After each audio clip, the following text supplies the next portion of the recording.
We had just moved into the old house, tucked away at the end of a quiet street in a small town. It wasn't much to look at from the outside. Peeling paint, an overgrown yard, but I could see the potential.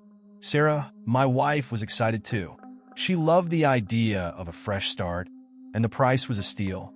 A house this size, with so much land, would have cost 3 times as much back in the city. So yeah, we jumped at it without thinking too hard about why the place had been on the market for so long. I still can't believe we got this place for so cheap, Sarah said as she stood in the living room, brushing some dust off the old fireplace mantel. Yeah, I know, right? I replied, looking around. The place had character, that's for sure. Wooden beams on the ceiling, large bay windows, and these deep, rich hardwood floors that creaked when you walked on them. It felt like stepping back in time, like a house from some forgotten era that hadn't fully caught up with the modern world. The kids ran around excitedly, exploring their new space. Emma, our youngest, was obsessed with finding all the secret spots she could hide in, while her brother, Jack, just wanted to claim the biggest bedroom. I call dibs on this one, Jack shouted from upstairs, his voice echoing through the empty halls. Don't get too comfortable, I called back, laughing. You're not the only one who gets to decide. Sarah was walking through the house, getting a feel for it. She paused in front of this tall, old mirror that was mounted in the hallway. It was strange, to say the least. The frame was made of some dark, twisted metal that seemed to swirl around the glass like vines, almost like it had been handmade a long time ago. The glass was cloudy, not fully reflecting anything clearly, which added to the creepy vibe it gave off. This mirror is weird, Sarah said, frowning as she stared into it. Should we move it out? Nah, it's kind of cool. Fits the old house vibe, I replied, though deep down I didn't really like it either. But I wasn't about to start pulling things off the walls on our first day. Sarah shrugged, clearly not convinced, but willing to let it go for now. We had bigger things to worry about, unpacking, settling in, figuring out how the hell we were going to make this old place feel like home. As the day wore on, we got busy with the usual stuff that comes with moving. But every time I passed by that hallway, I couldn't help but glance at the mirror. There was something about it that bothered me, though I couldn't quite put my finger on why. Maybe it was just the house itself, so old and full of history. The floors creaked, the walls groaned, and every now and then, you'd swear you heard something, a faint whisper or a footstep that didn't belong to anyone. But I chalked it up to the place settling. That's what old houses do, right? They make noise. They have a presence. At least, that's what I told myself. As night fell, we finally got the kids to bed, and Sarah and I collapsed on the couch exhausted. The house was quiet now, too quiet, but I didn't mind. It felt like we were on the verge of something good, a new chapter, a fresh start away from the chaos of the city. I leaned back, closed my eyes, and listened to the peaceful sounds of the country night. But then, just as I was drifting off, I heard it, a faint creak coming from the hallway. At first, I ignored it, thinking it was just the house doing its thing again. But then it came again, louder this time. A slow, deliberate creak like someone walking down the hall. Did you hear that? Sarah whispered, sitting up next to me. Yeah, I muttered, trying to sound calm, though my heart was pounding a little faster now. It's probably just the house settling, right? She said, though I could hear the doubt in her voice.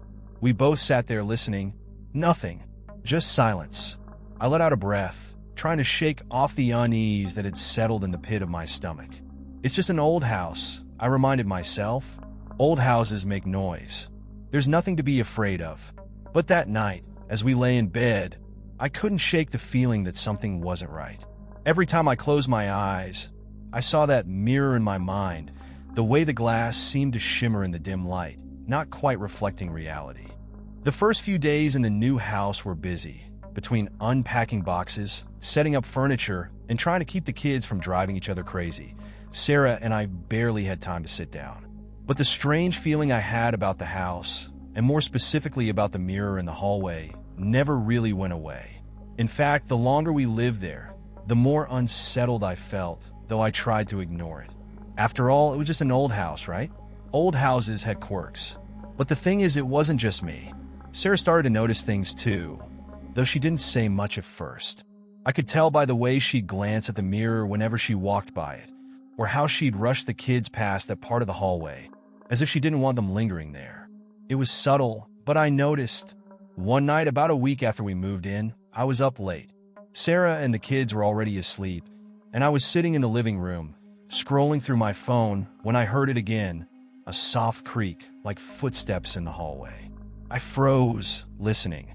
The sound came again, slow and steady, as if someone was walking right outside the living room door. I got up, my heart pounding, and stepped into the hallway. It was empty. The lights were off, and the only thing I could see was the faint outline of that damn mirror, sitting at the end of the hall like it was watching me. I stared at it for a long moment, waiting for something to happen, for another sound, for anything. But there was nothing, just silence. I shook my head and turned to go back to the living room, but something made me stop. I glanced over my shoulder, back at the mirror, and for just a second, I swore I saw something move in the glass, a shadow, quick and faint, darting across the reflection. I whipped around, my eyes scanning the hallway, but there was no one there. Okay, I muttered to myself, rubbing the back of my neck. You're losing it, man. I forced myself to walk back to the couch and sit down, but I couldn't shake the feeling that something was off. I stared at my phone, pretending to scroll, but my eyes kept drifting toward the hallway. I didn't hear the footsteps again that night, but the house didn't feel right. It felt heavy, like the air was thicker, harder to breathe. I stayed up way later than I should have, just waiting for something else to happen, but eventually, exhaustion took over, and I fell asleep on the couch. The next morning, I woke up with a crick in my neck and the sound of the kids running through the house. Sarah was already up, making breakfast in the kitchen, and for a moment, everything felt normal again. But then Emma, our youngest, came running into the room, her face pale and her big brown eyes wide with fear. "Daddy, there's something wrong with the mirror," she whispered, clutching her stuffed bear tightly. I sat up, my heart skipping a beat. "What do you mean, sweetie? What's wrong with it?" "I saw something," she said, her voice barely audible. "In the mirror." It wasn't me. A chill ran down my spine, but I forced a smile. "You were probably just imagining things, Emma. Mirrors do funny stuff sometimes with the light." She shook her head, her little face serious. "No, Daddy. It was real." I didn't know what to say to that, so I just patted her head and sent her off to eat breakfast. But I couldn't shake the unease that had settled in the pit of my stomach.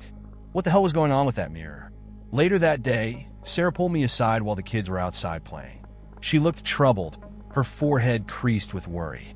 "I'm starting to think there's something off about this house," she said, her voice low, like she didn't want the walls to hear. I sighed, rubbing the back of my neck. "Yeah, I've been getting that feeling too. It's not just the house, though," she continued. "It's the mirror." I stared at her, my heart racing. "What about the mirror?" She hesitated, glancing toward the hallway where the mirror was. "I've seen things in it. I thought I was just imagining it, but Emma's been talking about it too. She says she's seen someone else in the mirror. Not her reflection."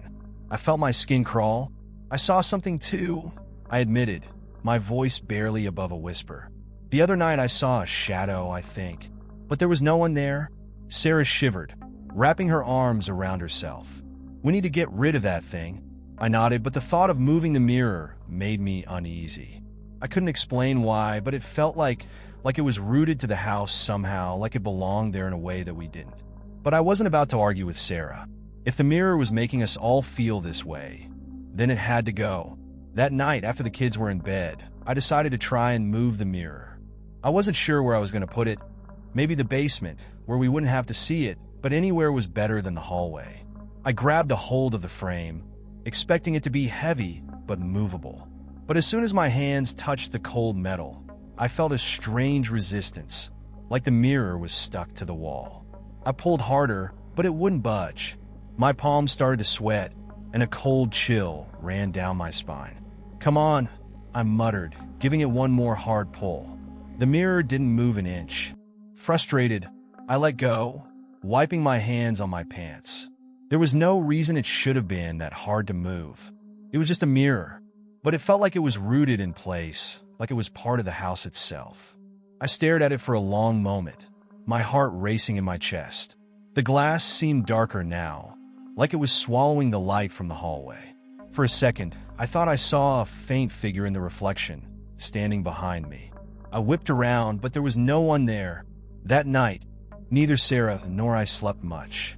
Every time I closed my eyes, I saw the mirror, and every time I opened them, I half expected to see something staring back at me from the hallway. By the time the third week rolled around, the atmosphere in the house had shifted. The place felt different, heavier, darker, like the walls themselves were watching us.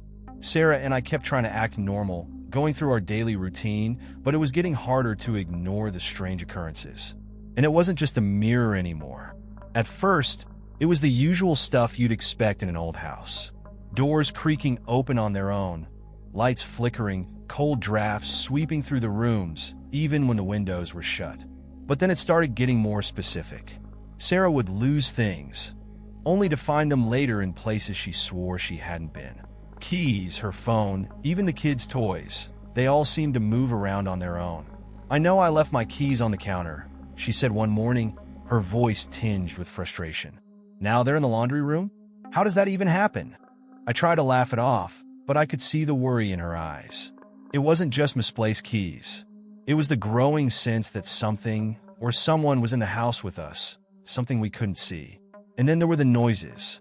The footsteps started becoming more frequent, always in the hallway, always near the mirror. It got to the point where I could predict when they'd come.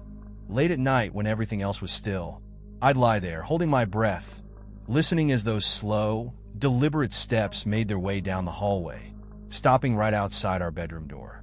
One night, Sarah woke me up, her hand gripping my arm so tight it hurt. "Do you hear that?" she whispered, her voice trembling. I didn't have to ask what she was talking about. The footsteps were there, clear as day, moving down the hallway toward our room. My pulse quickened, and I held my breath, waiting for them to stop like they always did. But this time, they didn't stop. They kept going closer until it felt like whoever or whatever was just outside our door. I could feel Sarah's panic rising beside me, and I wasn't far behind her. My heart pounded in my chest as the footsteps slowed, then stopped altogether. I stared at the door, half expecting it to swing open. But after what felt like an eternity, the silence returned. No footsteps, no creaks, just silence. "I'm gonna check," I whispered, though every fiber of my being screamed at me to stay put. "No, don't," Sarah hissed, pulling me back. What if it's not safe?" I hesitated. I didn't know what I was expecting to find on the other side of that door. But I couldn't let it go. I had to know. Grabbing the flashlight from my nightstand, I slowly slid out of bed and crept toward the door. Sarah's eyes were wide, filled with fear, but she didn't say anything. She just watched, her hand over her mouth, as I reached for the doorknob. My hand was trembling as I turned the knob and pulled the door open just a crack. The hallway was dark, lit only by the faint glow of the moonlight filtering through the windows. I shined the flashlight down the hall, toward the mirror. It stood there like it always did, but something was different. The air around it felt colder, almost electric, and the glass shimmered faintly in the light, like there was something just beneath the surface, waiting to be seen. I stared at it, my skin prickling with unease. For a moment, I swore I saw something, a shadow, maybe, shift inside the glass. I closed the door quickly, my heart racing, and slid back into bed. Sarah was sitting up, her arms wrapped around her knees.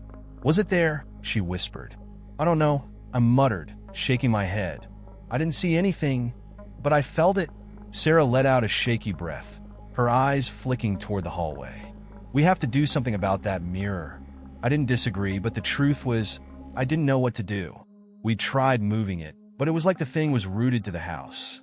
I'd never encountered anything like it before, and the more I thought about it, the more I realized that the mirror wasn't just an object in the house.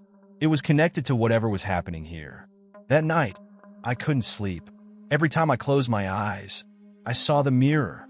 I saw shadows in the glass, faint figures that didn't belong to any of us. I saw my reflection, but it wasn't me, not really. It was like a darker version of myself, staring back at me with empty eyes. And then there was Emma. She started having nightmares, waking up in the middle of the night crying. "Daddy, I don't want to go near the mirror," she told me one morning, her little face pale and serious. "It's scary." "What do you mean, sweetie?" I asked, trying to keep my voice calm. "There's someone in there," she whispered. "I see them sometimes. They're watching me." A cold wave of dread washed over me. I didn't know what to say, how to comfort her, because I was starting to believe her. I had seen something too, though I hadn't wanted to admit it. But Emma was just a kid. Kids have vivid imaginations, right? At least, that's what I tried to convince myself. But then Sarah's nightmare started too. One night, she woke up screaming, drenched in sweat. I shook her awake, my heart pounding. Sarah, wake up!" I shouted, gripping her shoulders.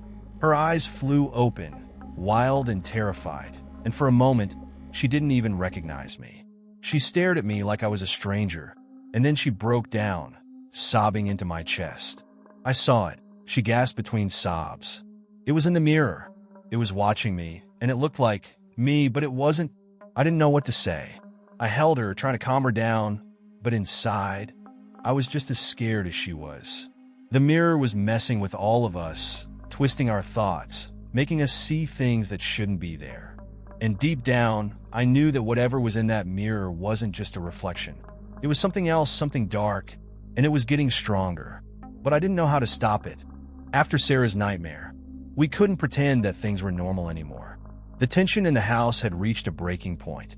We were both exhausted, barely sleeping, and the kids were starting to pick up on it too.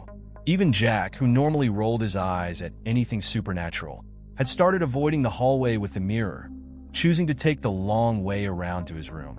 Emma refused to even go near it, staying close to us whenever she had to pass by. We needed answers. There had to be something that explained what was going on. Maybe the house was just old, maybe the mirror was cursed, or maybe we were all just losing our minds. But I wasn't ready to accept that yet. That morning, while Sarah took the kids out to distract them for a bit, I decided to do something I should have done weeks ago. Go through the stuff left behind by the previous owners. There were boxes in the attic, some old furniture in the basement, and a few scattered items we hadn't bothered with. One of them was a small, intricately carved wooden box that had been sitting on a shelf in the dining room since the day we moved in. I'd noticed it before, but with everything going on, I never paid much attention to it. The box had this old, weathered look to it, like it had seen better days. The carvings on the surface were detailed, depicting strange symbols I didn't recognize, swirling patterns, and what looked like intertwined figures. As I held it in my hands, I felt that same chill that came over me whenever I got too close to the mirror. It was faint, but there. Curious, I opened the lid. Inside, there wasn't much: a small key, tarnished with age, and a folded piece of yellowed paper. My heart started pounding as I unfolded the paper, revealing a handwritten note in shaky, spidery handwriting. The words were hard to make out at first, but as I read, my unease grew. Underscore, it's the mirror. The key is the only way to control it. Beware, what you see may not be real. They want in, but the key keeps them locked away. Don't lose it. Underscore. My hands were trembling by the time I finished reading. The key? What key? I glanced back at the small metal objects sitting in the box. Could it really be connected to the mirror? And who were they? The more I thought about it, the more it made sense, or at least as much sense as anything in this house could make. The mirror had always felt like more than just a reflection, like it was a doorway, a barrier between us and something else. I pocketed the key and went straight to the hallway, my heart racing. The mirror stood there, tall and looming, like it was waiting for me. My skin prickled with cold as I approached, and for the first time, I noticed a small keyhole hidden in the intricate swirls of the frame, almost as if it had been deliberately concealed. How had I not seen it before? My hands shook as I pulled the key from my pocket and slid it into the lock. The key fit perfectly. I hesitated for a moment, my mind racing with doubts. What if this made things worse? What if whatever was inside the mirror, whatever had been tormenting us, used this as a way to escape? But I couldn't leave it alone. I had to know. I had to understand what was happening to my family. Taking a deep breath, I turned the key. The moment the lock clicked, the air around me seemed to change. The mirror rippled, like the glass had turned to water, and the reflection inside shifted. It wasn't the hallway anymore. It was somewhere else, a dark, cold place with flickering lights in the distance. I stepped back, my pulse hammering in my ears, as the image in the mirror became clearer. There was someone there. At first, it was hard to make out, a dark figure standing in the shadows, barely visible. But then it stepped forward, and my blood turned to ice. It was me, or at least it looked like me. Same height, same build, same clothes. But the face was twisted wrong. The eyes were hollow, empty, and the smile on its face was sinister, mocking. It raised a hand, mimicking my movements, and for a moment, I felt like I was staring into some twisted, distorted version of myself. I stumbled back, nearly dropping the key, as the figure in the mirror leaned closer, its dark, soulless eyes locking onto mine. It raised a hand, pressing it against the glass, and I could see the faint outline of its fingers smudging the surface, like it was trying to break through. The air around me grew colder, and the hair on the back of my neck stood on end. I turned, ready to run, but then I heard a voice, a low, whispering voice that seemed to come from all around me, echoing in my ears. Let us in, _. My heart pounded in my chest as I fumbled with the key, trying to figure out what to do. The mirror was rippling again, the figure pushing harder against the glass, and for a split second, I thought it was going to break through. I twisted the key again, locking it back in place, and suddenly, the glass stilled. The reflection shifted back to normal. The hallway, empty and quiet. I stood there, breathing heavily, my hands shaking as I stepped away from the mirror. Whatever I had just seen, it wasn't a dream. It wasn't a trick of the light. The mirror was a doorway, and something on the other side wanted in. Something dark, something dangerous. I raced to the kitchen, the note still clutched in my hand. Sarah and the kids were still out, but I knew they'd be back soon. I needed to figure out what to do next. There was no way we could stay in this house, not with that thing in the hallway. But as I stared down at the key in my hand, I realized I couldn't just leave it behind. Whoever had lived here before had used the key to keep whatever was inside the mirror locked away. And now, it was my responsibility to do the same. But how long could I keep it locked up? And what would happen if the mirror ever shattered? I didn't have the answers, but I knew one thing for sure. We were running out of time. The footsteps that had been a nightly occurrence now seemed like a warning. They had been getting closer and closer to our bedroom door, as if something was testing the boundaries, waiting for the right moment to strike. And now that I had used the key, I feared it had given whatever was inside the mirror a taste of freedom. That night, everything felt wrong. Sarah was unusually quiet, her eyes dark with exhaustion and worry. The kids, too, were on edge, sticking close to us as if they could sense something was coming. I didn't tell Sarah about the key or what I had seen when I unlocked the mirror. I didn't want to scare her more than she already was, but I knew we were running out of time. Whatever was in that mirror, it was getting stronger, and the key had stirred it awake. After we put the kids to bed, I stayed up late, pacing the living room, my mind racing. Every time I thought about that figure in the mirror, about the way it had looked at me, the way it had mimicked my movements, it sent a chill down my spine. I couldn't shake the feeling that it wasn't just trying to get out.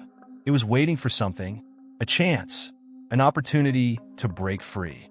As I sat there, lost in thought, I heard a soft creak coming from the hallway. My heart skipped a beat, and I immediately went still, listening. The footsteps had returned, slow and deliberate, making their way toward the living room. I swallowed hard, my hands tightening around the arms of the chair. I knew what was coming. The footsteps stopped just outside the doorway, and for a moment there was silence. I held my breath, waiting, but then a soft voice, barely more than a whisper, broke the quiet. Why don't you let us in? I jumped up from my seat, my heart pounding as the voice echoed in the room. It was faint, almost like it was coming from somewhere far away, but I knew it wasn't my imagination. I backed away, my eyes darting toward the hallway, but there was no one there, just the empty space leading to the mirror. My pulse raced as I glanced toward the stairs, wondering if Sarah had heard it too, but the house remained silent. The kids were asleep, and Sarah had already gone to bed. I was alone with the sound of my own heartbeat pounding in my ears. The voice came again, softer this time, like it was right behind me. Let us in, I spun around, expecting to see something standing there, but the room was empty. My breathing was ragged, my mind struggling to make sense of what was happening. The mirror was doing this. It was playing with me, messing with my head, but I couldn't ignore it anymore. I had to face it. Grabbing the flashlight, I made my way down the hallway, the floorboards creaking beneath my feet. The mirror loomed ahead, its dark frame twisted and sinister in the dim light. The key was still in my pocket, and as I approached, I felt its cold weight pressing against my leg. My mind screamed at me to turn back, to leave the mirror alone, but I couldn't. This had gone too far. The glass was rippling again, just like before. But this time, there was no shadowy figure. Instead, the reflection was different. It wasn't the hallway I was looking at. It was somewhere else. Somewhere dark and cold. The walls of whatever place the mirror was showing me were covered in strange symbols, similar to the ones carved on the wooden box. They seemed to pulse with a faint, eerie light, like they were alive. I swallowed hard, my hands trembling as I reached for the key. I didn't know what I was expecting, but I knew I couldn't leave the mirror like this. I had to lock it, had to close whatever doorway I had opened. But then as I raised the key toward the lock, I saw it. A figure, slowly emerging from the shadows inside the mirror. It was me again, or at least it looked like me. But this time, the resemblance was even more unsettling. The face was twisted into a grotesque smile, the eyes hollow and black. It moved with a slow, deliberate grace, mimicking every movement I made. I froze, my heart hammering in my chest. The figure's hand reached out, pressing against the glass as if testing its strength. I could feel the cold seeping through the mirror, chilling the air around me. The figure leaned closer, its lips curling into that same mocking grin. And then, in a voice that was both mine and not mine, it spoke. Underscore, you can't keep us out forever. Underscore, I stumbled back, dropping the key in my panic. My mind was racing, my instincts screaming at me to run, but I was frozen in place, unable to tear my eyes away from the mirror. The figure pressed harder against the glass, its breath fogging up the surface as it leaned in closer, its dark eyes locked onto mine. And then I realized something. The mirror wasn't just a window to another world. It was a prison. Whoever or whatever was on the other side, they had been trapped there for a long time, and now they were trying to escape. I scrambled to pick up the key, my hands shaking as I fumbled with it. I couldn't let them out. I couldn't let whatever was in there get free. But as I tried to fit the key back into the lock, the mirror began to ripple again, more violently this time.